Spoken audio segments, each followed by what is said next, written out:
আচ্ছা, ধনতেরাস আসছে। ধনতেরাস কথার মানে কি?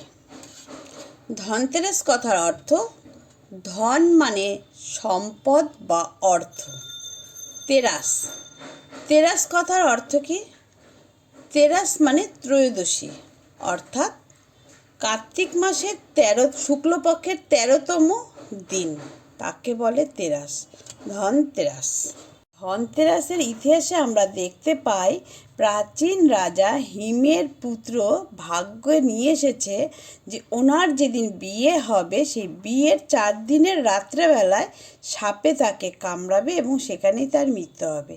এ কথাটা সদ্য বিবাহিত স্ত্রী জানতে পারে এবং সে কথা জানতে পেরে স্ত্রী তার গায়ে যত গয়না ছিল, সোনা রূপের যত গহনা ছিল, প্রচুর গহনা ছিল, সেই গহনা দিয়ে সেই রাজপুত্রের, যেই ঘরে রাজপুত্র রাত্রেবেলা থাকবে সেই ঘরের দরজায় ওই সোনা গয়না দিয়ে একটা স্তূপ বানিয়ে, মানে উঁচু করে একটা ঢিপি বানিয়ে রেখেছে যাতে সাপ না ঢুকতে পারে। এবং সেই সদ্যজাত বিবাহিত স্ত্রী বিভিন্ন রকম গল্প এবং গান করে, মানে রাজার পুত্রকে সেই গান শুনিয়ে বা গল্প শুনিয়ে সেই রাত্রেবেলাটা তাকে জাগিয়ে রাখে যাতে সাপে না কাটতে পারে।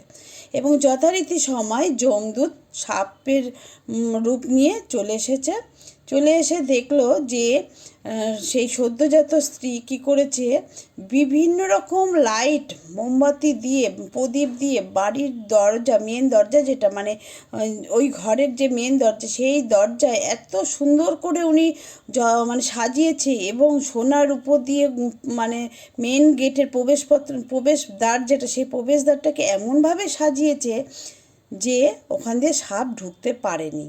সাপ ঢুকতে না পারায় সাপ ওখান থেকে ব্যাক করে অন্য রাস্তা দিয়ে ওই ঘরে ঢুকতে চাইছে।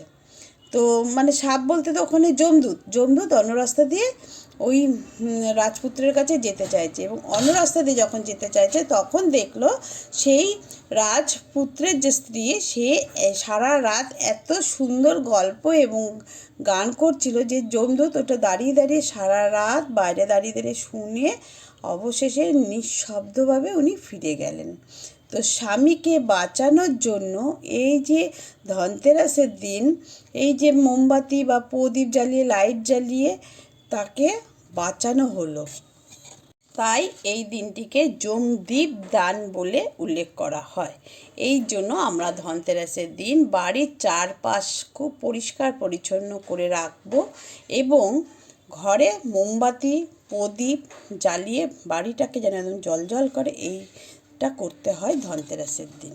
আর একটা কাহিনী হচ্ছে, এই দিন সব থেকে গুরুত্বপূর্ণ এই কারণে, এই দিনে মা লক্ষ্মীর পুণ্য আগমন ঘটে। সময় দুর্বাসা মুনির অভিশাপে স্বর্গ থেকে বিতাড়িত হয়েছিলেন মা লক্ষ্মী। রাক্ষসের সঙ্গে লড়াই করে হারিয়ে যাওয়া মা লক্ষ্মীকে ফিরে পান।